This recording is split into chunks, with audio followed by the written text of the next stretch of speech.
God bless you guys. Welcome. This is NV Podcast Takeover, and we are the Nueva Vida musicians, woohoo, or at least some in part. I'm Annalise, I'm O'Brien. And I'm Will. and today's topic is going to be how to be still in God. So let's go. Awesome. How are you guys? Doing Good. good. Doing Good, How good. are good. you? All right. So I have a couple questions, a couple topics we'll go over, but just to kind of get into it, when you hear sit still in God, what comes to your mind? Um, I kind of have a different definition in my head of what sitting still in God is. I know we've heard a lot that you gotta be in fire for God always, and there's a time for everything. Um, because a lot of the times when being in fire for God, you kind of have this now anxiety to keep it up, keep Keep it it up, going. and so you hit burnout at some point. Um, but there's times where there's a calmness where you're at peace when you're still with God and you're reading the Word and Hmm. you're having that relationship and praying and that's what comes to mind when I think of like stillness. What Yeah. about you? For me, when I think of stillness, I think of literally taking time physically to sit and be still. Hmm. Physically, also trying to do that mentally as well, because I know we tend to fill up our days with a lot of things. Like we have work, we have school, we have families, kids, like all these things, and it can pile up and get like overwhelming sometimes. So like, there's literally some times where it'll build up, build up, build up to where you need to like, okay, I need to just calm down, I need to chill. So at least for me, like what I would do, I'll just take a second, like sit on my bed or like in my room or somewhere, and just literally breathe in for like if you want to speak, then speak. That alone, because Hmm. my mind to do because I got stuff to do. So, but that's and I whenever I feel like I'm just There's definitely. Um, the next question is kind of where it really stillness feel natural or uncomfortable to you. For me, it feels very uncomfortable. It doesn't feel natural because of what I do for work, what I do in my day-to-day lives, like how I grew up. It's very what's next, and you rest that night when you fall asleep. So, does it feel natural or uncomfortable for you guys the way it does for me? Um, it comes natural to me in the calmness and peacefulness, Hmm. not in the how we Dominicans say in the alboroto. Um, like she said, I have a hard time like in that whole like the whole like busyness of life kind of thing. It's Hmm. kind of hard to calm down and be still.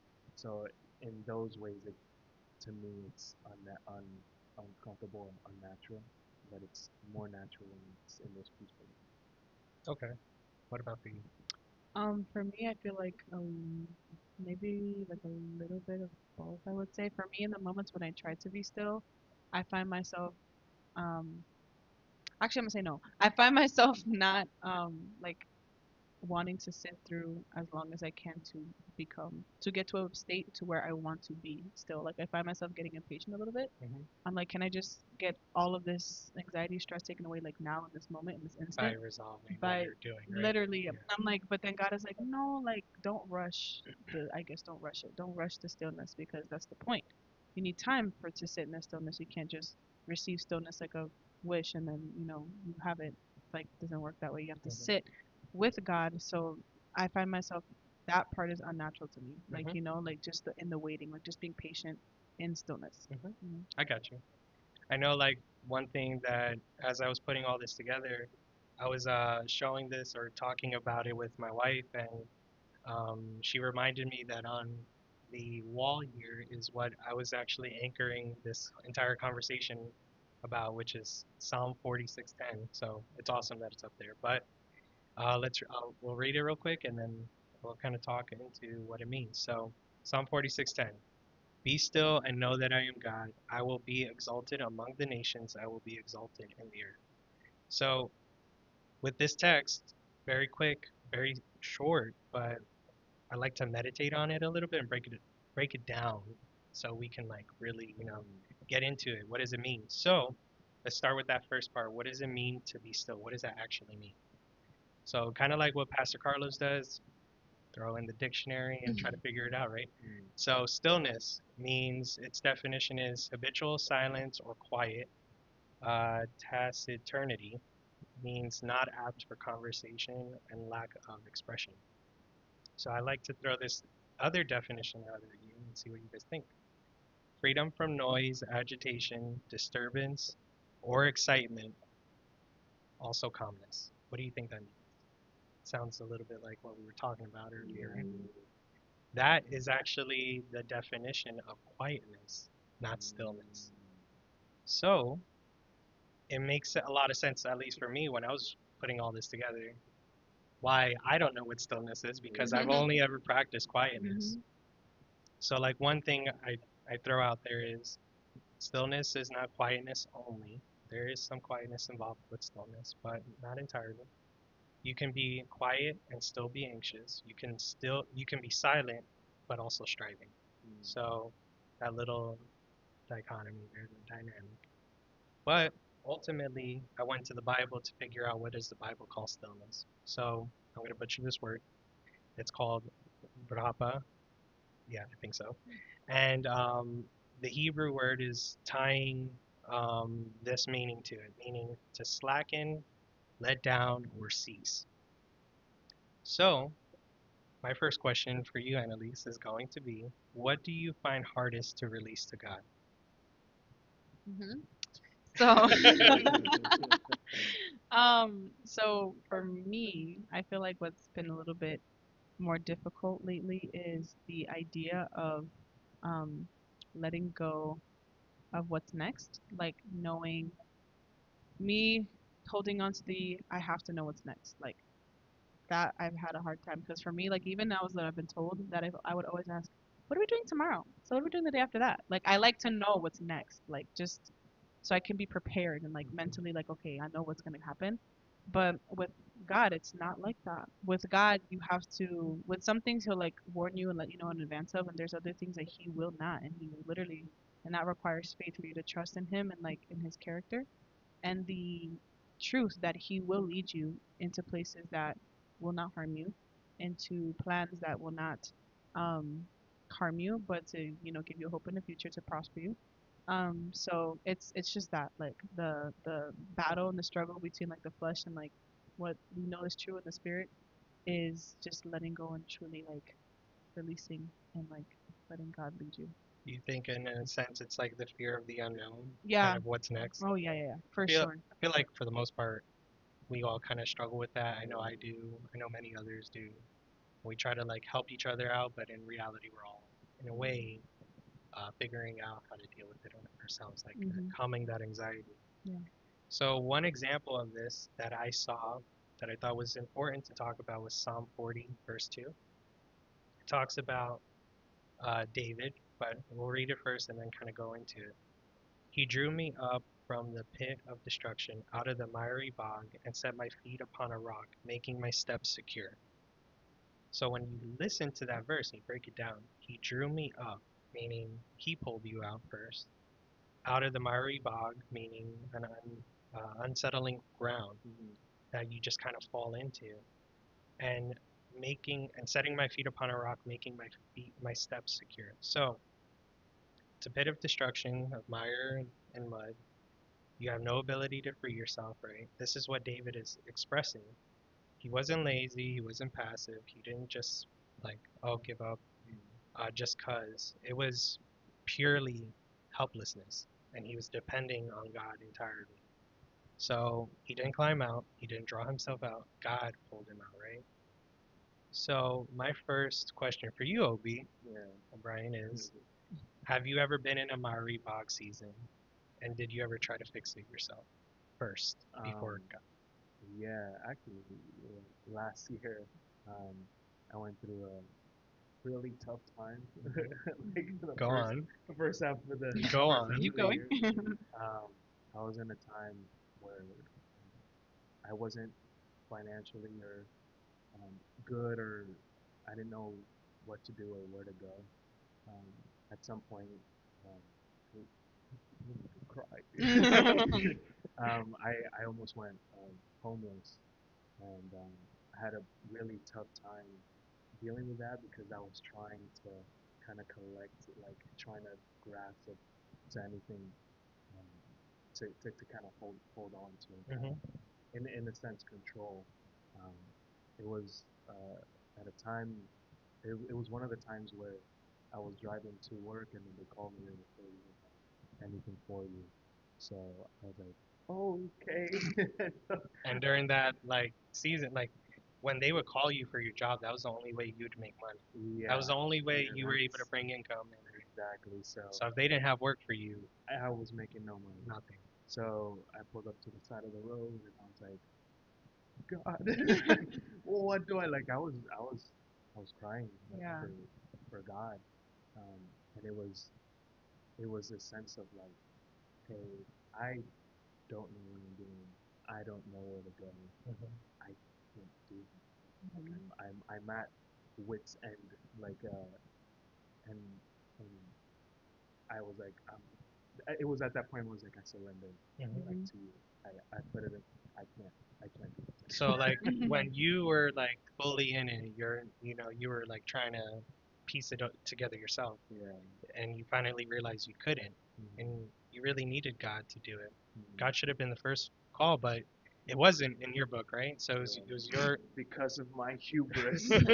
My hubris. So you ended up placing your trust in God to take you Exactly. out. Actually, a few, maybe an hour later, it was someone called, Mhm. somebody that I haven't heard of in a long time Mhm. that I did work for a long time ago. I usually don't do outside work out of my job.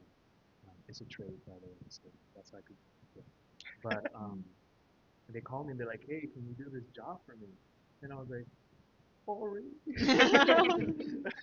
Yes.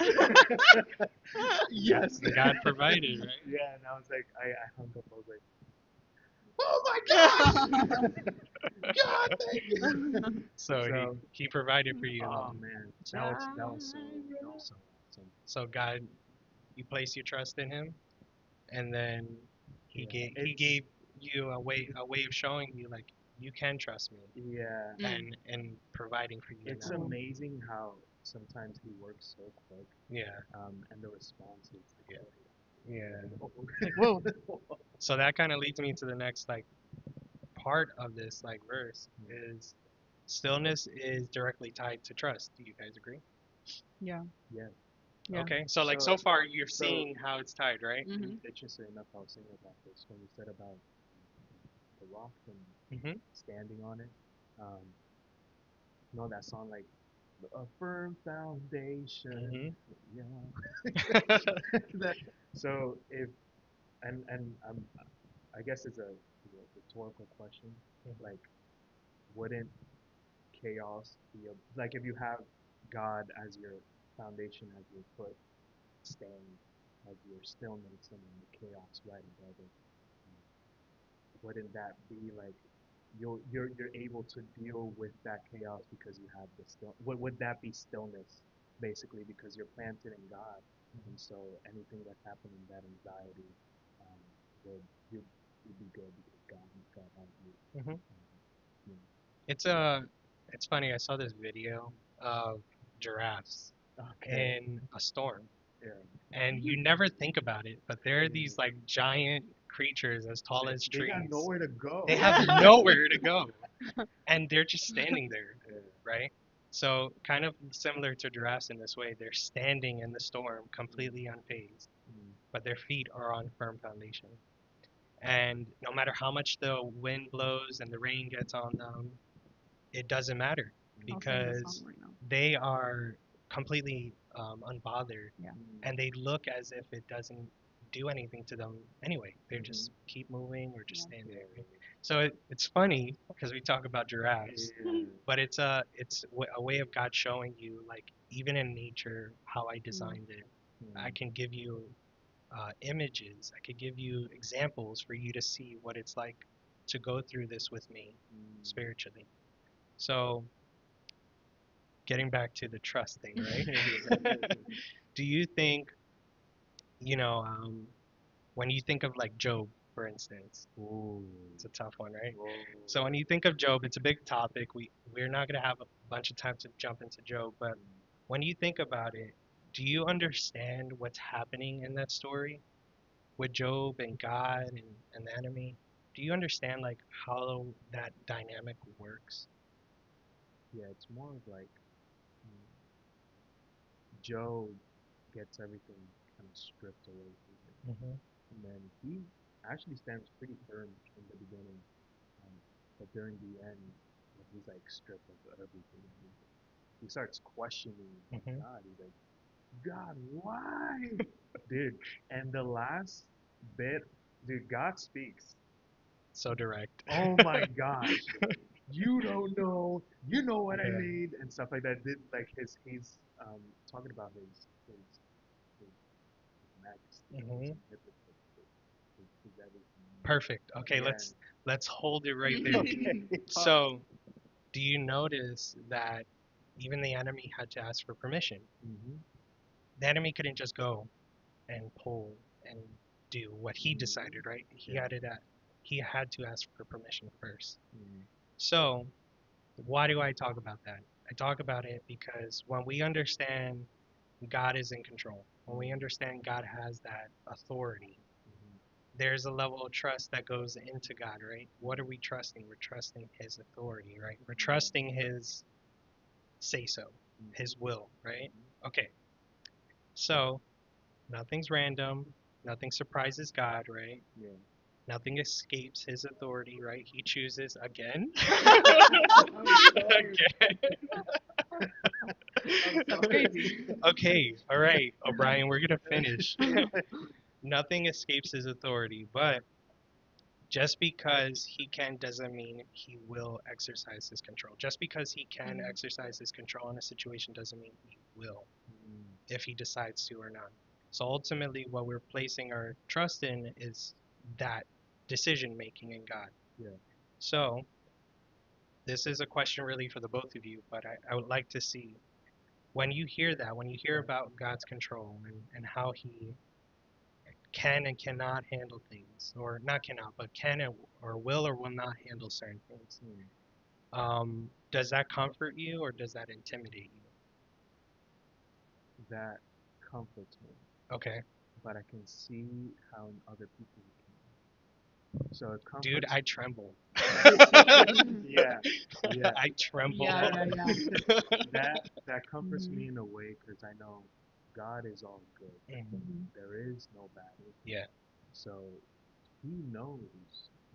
He knows everything. Mhm. He's omnipotent. Mhm. So why not trust in the guy who made, who is all encompassing, Mhm. good and love? Mhm.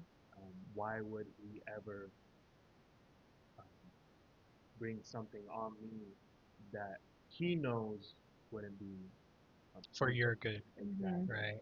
But I can see in other people where um, I would say mostly people who are not of the faith Mhm. can see it as like, who is this guy? Mhm. How could he be? Could he be that good? Like surrendering Kind to. of surrendering that disbelief of like, this is actually like the guy you should, he made you. Mhm. Like Mhm. Mhm. you should, the guy you should turn towards, kind of thing. Mhm. So, what about you? Do you feel like it's something that comforts you, or does it bring anxiety, or does it bring like does that intimidate you? It does intimidate me a little bit, I'm not gonna lie. Um, because I know he can choose to be in control. Well, Mhm. he's in control, period. But he can choose to handle certain things Mhm. versus not handling certain things. And in my mind, like that's the thing I struggled with too. Is like when when you surrender to God, you are Mhm. literally surrendering your control and the opportunity and the possibility that He could choose not to handle certain things in your life. He could choose for this thing or the situation to go down in your life that may feel horrible in the moment, but in Mhm. the end, if like O'Brien said, if he's omnipotent, if he's all knowing, at the end of whatever he allowed to happen in your life, it's going to be good for you. You know what I Mhm. mean? It's going to prosper. Mhm. But as human, me, I'm like, I don't want to go through that period. So Mhm. like, can we not? Can we skip over that part and just get to that end goal? But God is like, no, no, no, no. Like through that is where the development needs to happen, you Mhm. know. And so I find myself jo- joggling, not a word. I find myself going back and forth, and like one day I'll feel so good, like Lord, yes, you have control over every single thing in my life. That's Take gonna it be an all. awesome place. And then the next day I'm like, yo, God, I'm literally gonna hide in my room. I'm not going anywhere. Like I literally feel so like you know, like very like I kind of want to take control again. So I find it a little bit intimidating in those times where Mhm. you know, you don't know what might happen in your life, and you probably heard other stories of people having stuff go down in their lives, and you're like, oh, I don't want that to happen to me. Mhm. At least that's my experience. It's happened to me before, Mm. where I've heard stuff other people went through that are in the faith that have been believing in God, and I'm like, oh my gosh, that sounds rough. But we tend to not pay attention to the end goal or the end result or where they actually came out of. You know what I mean? Because as humans, at least me, tend to fixate on the negative versus on the positive. Oh, for sure. It's like when you put your hand on a stove, what's the thing you're focused on is Like, the, oh, Mhm. just burn that myself. scarring and the Yeah. healing, and you're like, ow, it hurts, but then you realize you never focus on the fact that you learn to never put Mm. your hand back on that stove, Mm. right? But one thing that it's kind of like interesting is when you're walking in God, now you have that calloused hand, and it no Yeah. longer burns you the same when you go next to the stove. So I I know for me, I've learned a lot through trial, but I can also say I am so thankful to God now because I am in a place where He's humbled me in a way that I can be peaceful. I can be like show those fruits, the fruit of the Spirit, where before I was at constant war inside and out. So, I think that ties in beautifully with selflessness and humility, hmm because your want of taking control is selfish. hmm It's you wanting to have that you wanting to have that authority instead of God having that hmm authority, and then having that selflessness and humility to surrender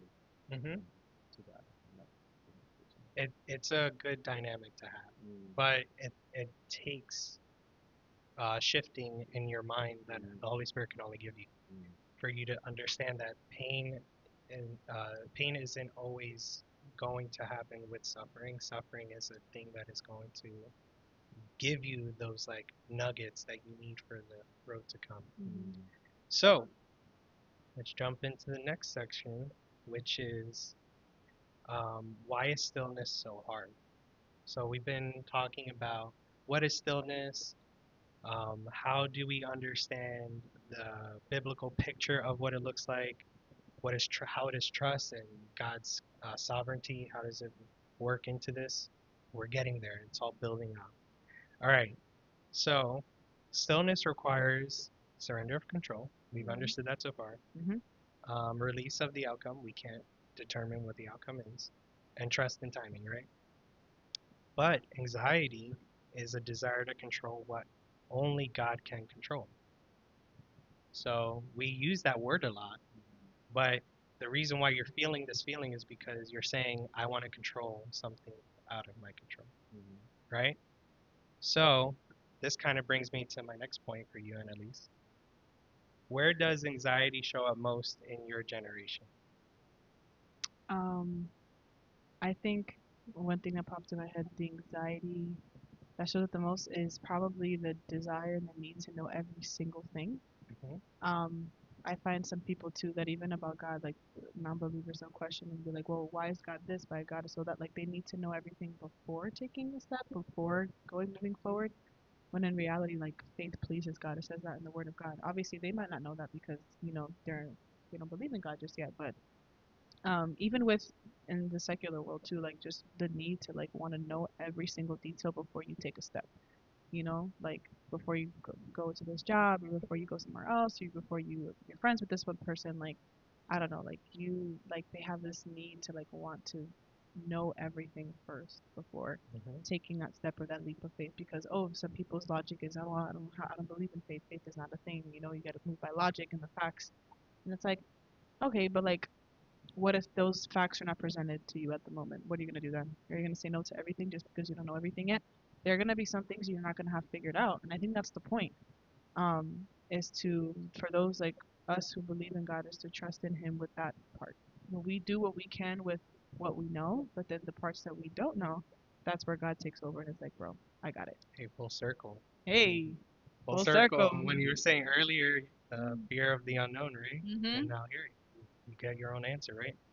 So, kind of leading into this, um, we have a little bit of time left, but um, so how do we learn it? How do we put it into practice, right? So, one of the ways I wrote it was to know God. So, to know God, you cannot trust someone you don't know. Exactly. What? That's right. There you Crazy go. concept. So Okay. if you're what did you say? Clogging.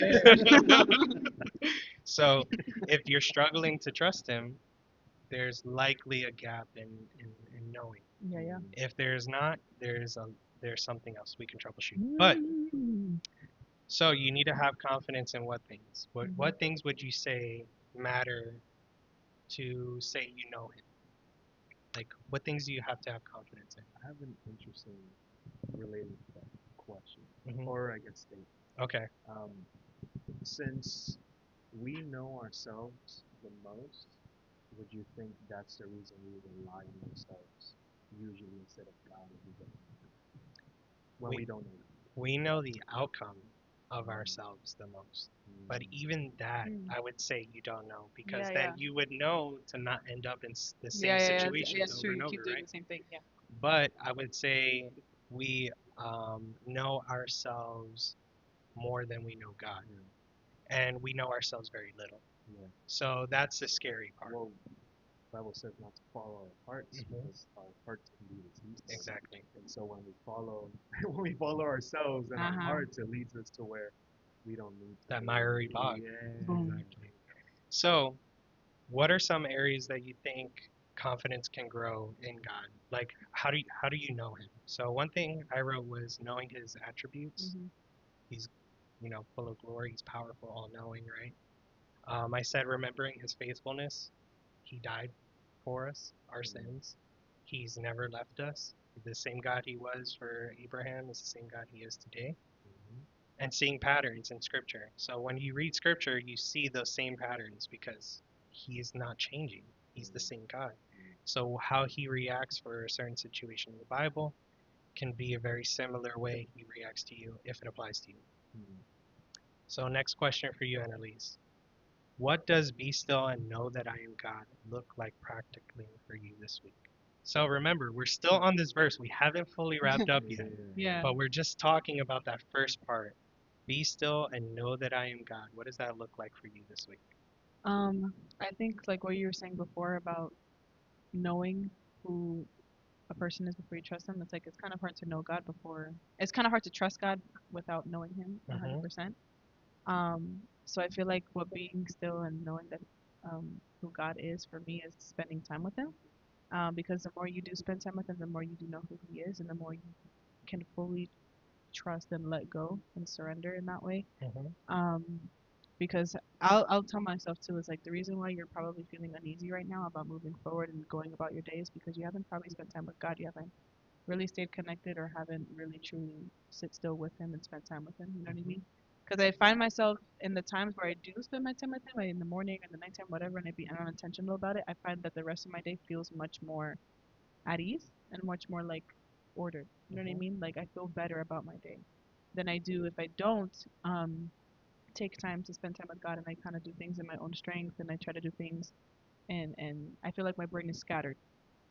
So having God to kind of order that um, and having to spend that time with Him really, I feel like that's what being still for me would be is to just be intentional with spending more time with Him because the more time you spend, the more you're gonna know who He is, and then you can trust who He is to lead you. You know? Would you, and you kind of summarized what I was going to say, Oh. but you pretty much, knocked it out of the park. So you let go of what your anxiety is telling you to hold on to, your better judgment, right?